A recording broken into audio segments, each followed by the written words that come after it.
In this video, you will see how to write on line in Microsoft Word without moving them. Here you will see I have written the text over the line and it is not splitted.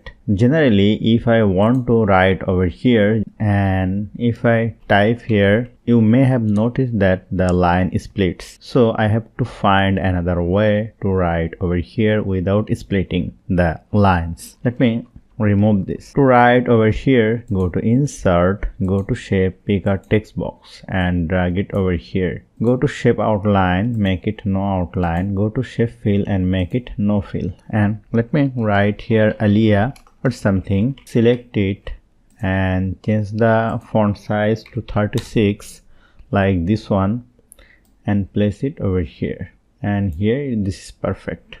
If you want to change the color, you may change the font color from here very easily. Now select the text box, press Ctrl D to duplicate and place it over here and write here anything you want and you will see this is perfect. So hope you found this video helpful. If you like this video, please share this video with your friends and family and don't forget to subscribe.